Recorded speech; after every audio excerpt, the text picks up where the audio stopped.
Hello students, আমার চ্যানেলে তোমাদেরকে স্বাগত। শুরু করছি। যারা ক্লাস 9-এ উঠেছো 2026 সালে ক্লাস 9-এর জন্য একটি ভূগোলের ক্লাস তোমাদের সামনে রয়েছে। গ্রহরূপে পৃথিবী এই অধ্যায়, প্রথম অধ্যায়, ঠিক আছে। ফার্স্ট ইউনিট টেস্ট 2026 ক্লাস 9-এর একটি ভূগোলের ক্লাস।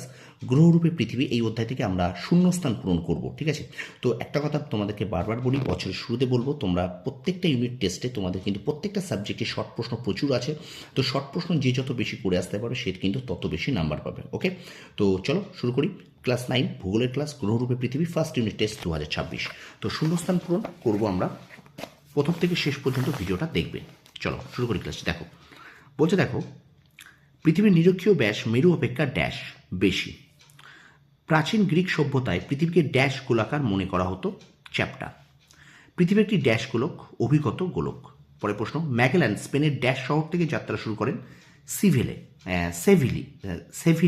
ওকে, সেভিলে শহর থেকে যাত্রা শুরু করেন। তারপর দেখো, ড্যাশ প্রথম নক্ষত্রগুলি পর্যবেক্ষণ করে পৃথিবীর গোলাকার আকৃতির ধারণা দেন, উত্তর হবে অ্যারিস্টটল। ব্রেডফোর্ড লেভেল পরীক্ষার সাহায্যে প্রমাণ করা যায় যে পৃথিবী ড্যাশ, উত্তর গোলাকার। পরে প্রশ্ন দেখো, উত্তর গোলার্ধের যে কোনো স্থান থেকে ড্যাশ তারাকে দেখা যায়, ধ্রুব তারাকে দেখা যায়। 8 নম্বর, পৃথিবীর উত্তর ও দক্ষিণ মেরু সামান্য ড্যাশ চাপা। ভিডিওটা অবশ্যই তোমরা একটু শেয়ার করে দাও বন্ধুদের মাঝে। দেখো পরে প্রশ্ন, পৃথিবীর নিরক্ষীয় ব্যাসের দৈর্ঘ্য ড্যাশ কিমি, উত্তর 12,757 কিমি। পৃথিবীর মেরু ব্যাসের দৈর্ঘ্য ড্যাশ কিমি, 12,714 কিমি। ড্যাশ সালে জা রিচার পেন্ডুলাম ঘড়ির পরীক্ষা করেন, উত্তর 1671 খ্রিস্টাব্দে। দক্ষিণ গোলার্ধের ড্যাশ হল মেরু নক্ষত্র, উত্তর কিন্তু সিগমা অক্টানটিস, ওকে। আচ্ছা 13 দাগ দেখো, চন্দ্রগ্রহণের সময় চাঁদের ওপর ড্যাশের ছায়া পড়ে পৃথিবীর। 14 নম্বর, সূর্যের সবচেয়ে কাছের গ্রহের নাম বুধ। 15 নম্বর, সৌরজগতের সবচেয়ে বড় গ্রহের নাম বৃহস্পতি। 16 নম্বর, সৌরজগতের গ্রহগুলির মধ্যে আয়তনের ভিত্তিতে পৃথিবীর স্থান ড্যাশ পঞ্চম। 17 নম্বর, সূর্য পৃথিবীর আয়তনের ড্যাশ গুণ বড়, 13 লক্ষ গুণ বড়। 18 নম্বর, পৃথিবীর একমাত্র উপগ্রহ হল ড্যাশ চাঁদ। 19 নম্বর, পৃথিবী ও চাঁদের মধ্যে দূরত্ব 3,84,400 কিমি।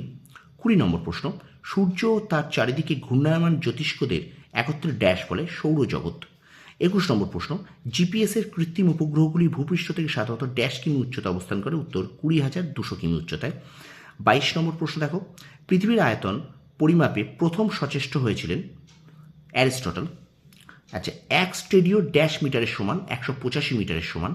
24 নম্বর প্রশ্ন, মহাকাশ থেকে পৃথিবীকে ড্যাশ রঙের দেখায়, নীল রঙের দেখায়। 25 নম্বর প্রশ্ন, সূর্যরশ্মি পতন কোণের তারতম্যের ভিত্তিতে সর্বপ্রথম পৃথিবীর পরিধি নির্ণয় করেন ড্যাশ এরাটোস্থেনিস।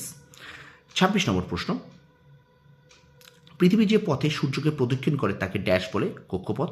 এবং শেষ শূন্যস্থান পূরণ দেখো, পৃথিবীর উপগ্রহের সংখ্যা ড্যাশটি, উত্তর হবে 67টি। বৃহস্পতির উপগ্রহের সংখ্যা ড্যাশটি, উত্তর হবে 67টি। তাহলে এই ছিল তোমাদের পৃথিবীর গ্রহরূপে পৃথিবী ক্লাস 9-এর যে ভূগোলের প্রথম অধ্যায়টা আছে, সেখান থেকে আমরা কি করলাম, শূন্যস্থান পূরণ করলাম, ঠিক আছে। তো ভিডিওটা ভালো লাগলে অবশ্যই লাইক, কমেন্ট, শেয়ার করো। আর অবশ্যই আমার চ্যানেলটাকে সাপোর্ট করো, কারণ আমি কিন্তু ক্লাস 9-এর ভিডিও এবার থেকে দিচ্ছি, ঠিক আছে। তো তোমরা অবশ্যই ভিডিওগুলোকে একটুখানি লাইক করো, কমেন্ট করো, আর বন্ধুদের মাঝে বেশি করে শেয়ার করে দাও, ওকে। তো তোমরা সফল হও, তোমাদের সাফল্য কামনা করি। ধন্যবাদ।